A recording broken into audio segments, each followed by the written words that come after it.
baay'ee emotional nama godhatu.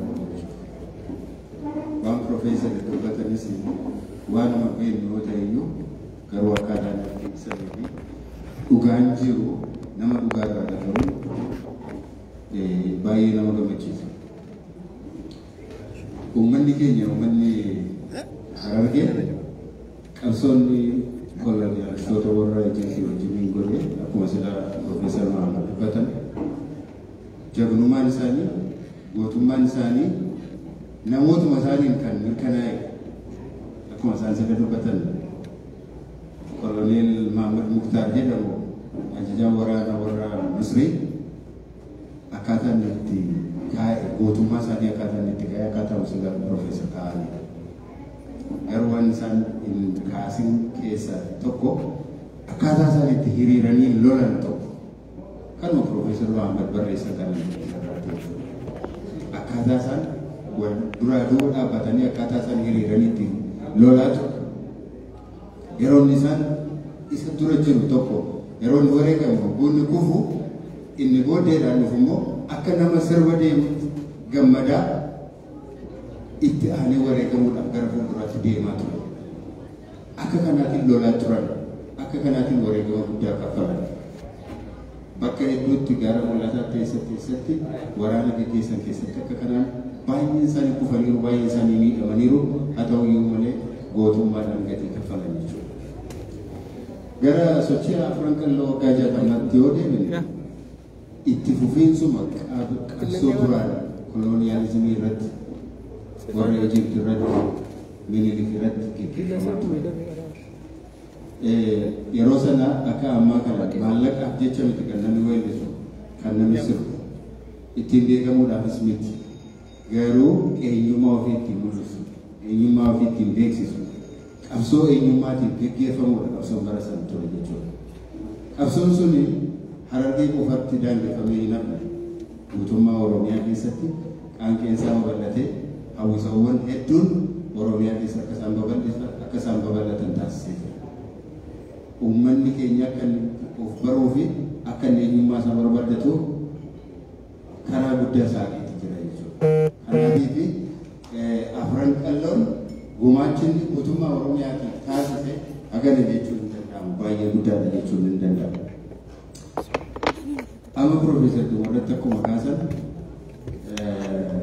haalli yeroo dhufiinsa Minilikiiti sirni amma keessa jiru kun akkaataan itti wal fakkaata. Yeroo sani harkaatiin harma muraa ture. Har'a immoo dhiyoo wagana ji'uma muraasa kana keessatti Wallagga keessatti akkuma isaan dubbatan arraba irraa muraa ture. Warra yaalagaa jechuudha. Warra Oromiyaa keessa miti.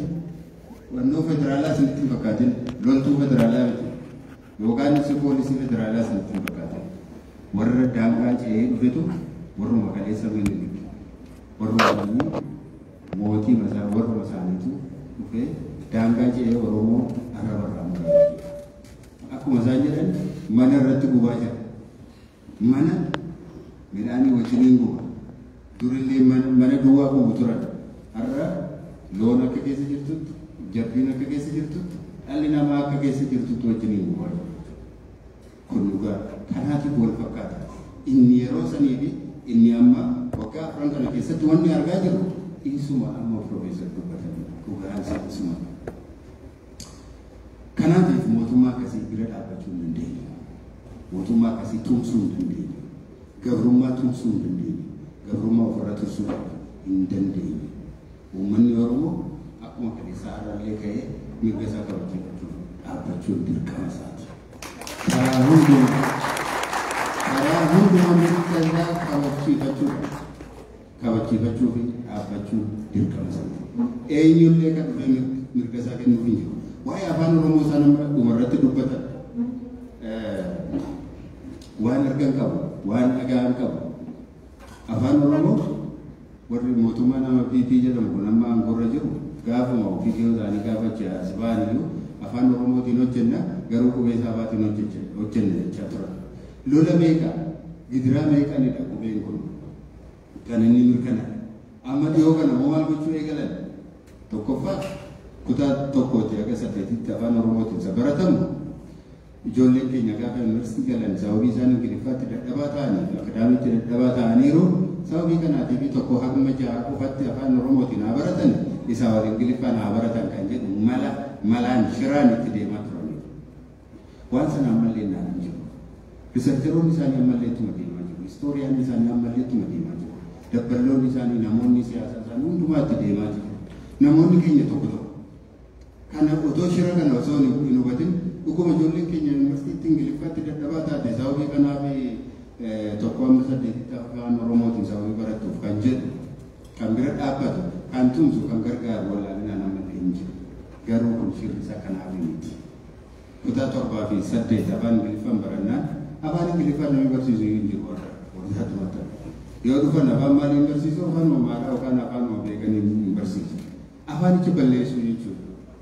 Gaafa kutaa 7 fi 8 afaan ingiliffaatiin barsiisuun gaafa jalqabamu namni afaan oromoon beekne dhufee qaxaramuun dirqama jechuudha. Kanaatiif afaan hojii beeksisi afaan walgahii afaan hundumtuu afaan amaaraatiin ta'uun dirqama jechuudha. Beektuu malaan gara sanatti deemsisa. Malaan afaanichi dadhabsiisaa deemu. Malaan shiraan suutuma jedhanii kutanii gabaabsaa deemu. Nuti tuu danda'ame afaan oromoo tokko haga 8tti ittiin barannu haga 10 haga 12tti haga yuunivarsiitiitti ittiin barachuu barbaanna malee isa jiruurraati gadi bu'uu hin barbaannu. Isatti mul'ata Piroofeesaritti. Namoota baay'eetti mul'achuu dhiisuu danda'a. Kara biraa maal godhan? Aabaa caalaa jedhamee tartiibii qubee ittiin barannu kana laadhaa jalqaba jedhan laa maaloo jedhanii qubee tartiiba biraa immoo fidan. Kun maaliif jennaan namni dur ingiliffaa barate yookaan afaan ingiliffaatiin barate ilma isaa akka inni yookaan ijoollee isaa ilmaan isaa akka inni gargaaree akka inni hin barsiifne gochuu barbaada. Afaan oromoo barachuun akka inni jabaa akka inni ta'u akka inni difficult ta'u namni afaan sana barachuu jibbii afaan biraa akka inni barbaadu akka inni baratu muuxannoo raasaa jala fudhataniitu kana hojiirra oolchuudhaaf yaalii gochaa turaniiru. Yaalii kana ammallee hin dhaabu jennee hin yaadu.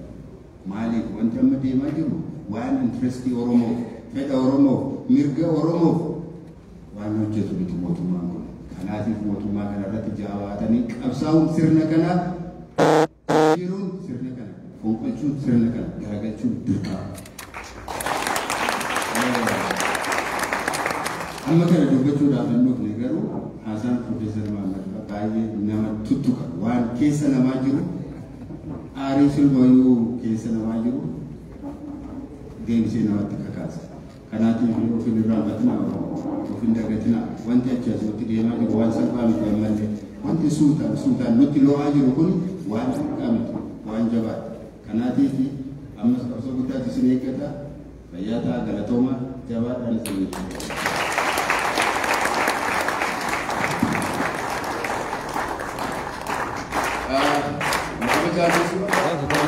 Ajaa'ibatti Bobbakala galatoomii siin kenna hayyuu keenya galatoomii nutti kabajaadhaan asirratti argamuudhaaf obbo Baqqalaa Garbaa waltajjii keenya tanaas akka bareeche akka nu tolche akkuma ilaallu kanaati. Kanaafuu amma kan inni isiniif dhiyeessu hayyuu xiqqaa kan lolaalan xiqqaa guddaa kanneen umummaa oromootuuf waan hedduu gumaache pirezidantii Tukaandoo obbo Maaster Hassan Emo asitti akka nu dhiyaatu waa'ee hawaasa oromoodhaa caba hawaasa oromoo kan ture seenaa Raabaadurii akka nuuf dhiyeessu asirratti waltajjiirratti safeerraa welcome Maaster Hassan.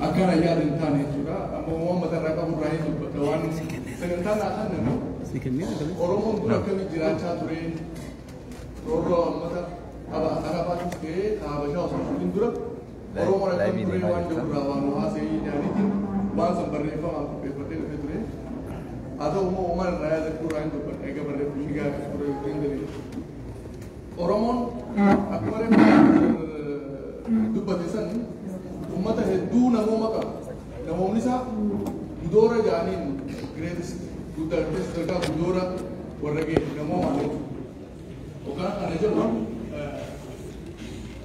uumaa ilma namaa kanarraa uumaa addaati Oromoon gudoorri isaa jechuudha maaliif ni maxxanfataa jaanii maxxanfataa akka uummanni of uffannaa miti kan dhugaasan ture fakkeenyaaf tokko rakkoo waan dabala namni tokko yoo ilma kee ajjeese waan kun hedduu garaa nyaatan nama ilma kee ajjeese ni ajjeeftaan Oromoon immoo ajjeesu dur gosaatu waliin baata namni sana akkana ajjeesee qaba yoo abbaan kiyya ana qofa qabaata namni tokko ana ajjeese nama tokko gosaa bee qaba gosti laalteeti du'atti murti nama sanitti jechuudha haafanni bamuu jaanii yeroo kana maal godhan ka isa fannisu takka abbaa isaa takka ilma isaa takka obboleessa karaa isaa isa fannisu nama sana gosa biyyaa gosa nama saniitu isa fannisa jechuudha maaliif namni yoo du'e gosa ni qaba hin qabu nu du'e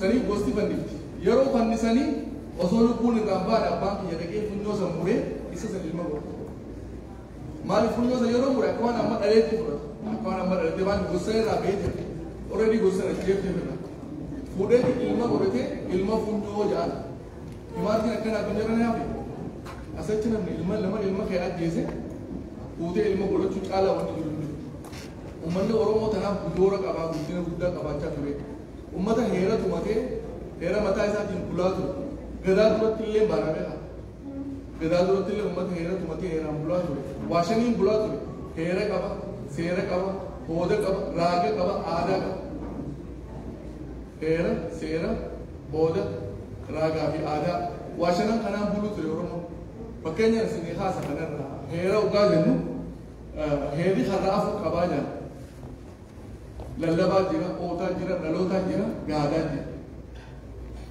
gaada oota dhaloota lallaba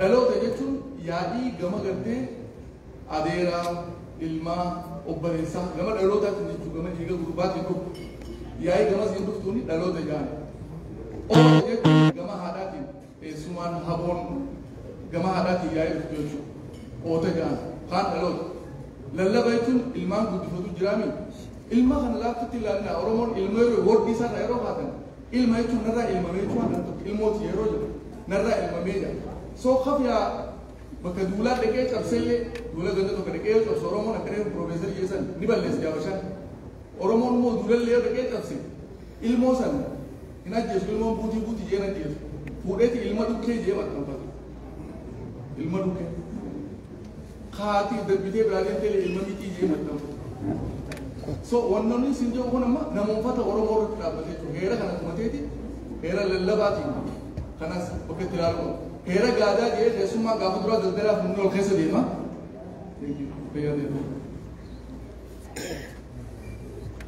namni daldalaaf ol keessa deema gaafa duraa keessummaa bakka amma dippiloomatii afaan ammaati jechuudha gaada manarra ijaaramu ittiin Oromoo yoo yaa'in gama isaaniitiin dhufte karatti ilaalu qaba karaa afuran kanatti heera kaayate seeratti yeroo deemu seera bakka sadii adda baasa seera fannoo seera dhalachaa seera daboollaa jedhe bakka sadii adda baafatan illee akkanatti heeraa fi seera tumate uummata danda'ee jiraachuu ture